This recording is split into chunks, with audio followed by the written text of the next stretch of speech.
கிறிஸ்துவுக்குள் பிரியமானவர்களுக்கு ஆண்டவராக இயேசு கிறிஸ்துவுடைய இனிய நாமத்தினாலே வாழ்த்துக்கள். இன்றைக்கு சபை கூடி கர்த்தரை ஆராதிக்கிற ஒவ்வொரு தேவ ஜனங்களையும் ஆண்டவராக இயேசு கிறிஸ்துவின் நாமத்தில் வாழ்த்துகிறேன்.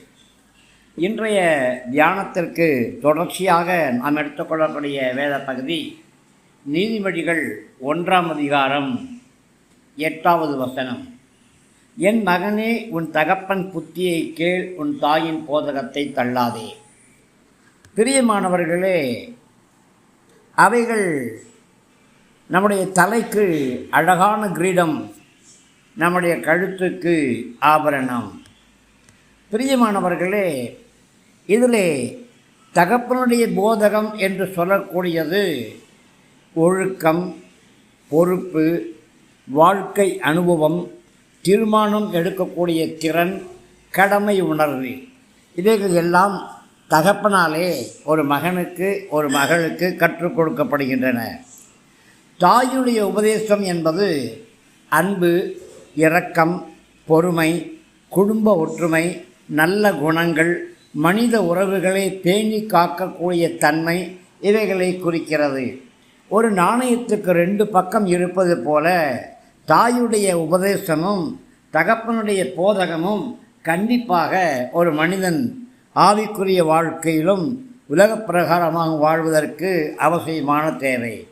இந்த 2 போதனைகளும் 2 உபதேசங்களும் ஒன்றால் இணையும் பொழுது மாத்திரம்தான் ஒரு முழுமையான மனிதன் உருவாக முடியும்.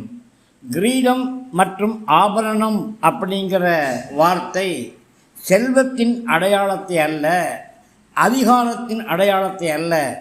அது எவைகளை குறிக்கிறது? மரியாதை, உங்களுக்கு கிடைக்கிற கண்ணியம், உங்களுக்கு கிடைக்கிற மதிப்பு, உங்களுக்கு கிடைக்கிற சமூக அங்கீகாரம், இவைகள்தான் அந்த கிரீடம் மற்றும் ஆபரணம் என்பதன் அர்த்தமாக இருக்கிறது. பெற்றோரின் நல்ல போதனைகள் ஒரு மனிதனின் வெளிப்புற தோற்றத்தை மாத்திரமல்ல, அவனுடைய வாழ்க்கையை அழகுபடுத்த ஆரம்பிக்கும்.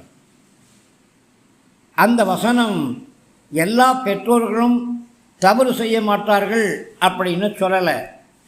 தேவனுடைய சத்தியத்தோடு ஒத்துப்போகக்கூடிய நல்ல போதனைகளை நாம் மதித்து ஏற்றுக்கொள்ள வேண்டும் என்று சொல்லி அர்த்தம். தாயும் தகப்பனும் எந்த நேரத்திலும் தன்னுடைய பிள்ளைகள் சுகித்திருக்கும்படியாக விரும்புவார்கள்.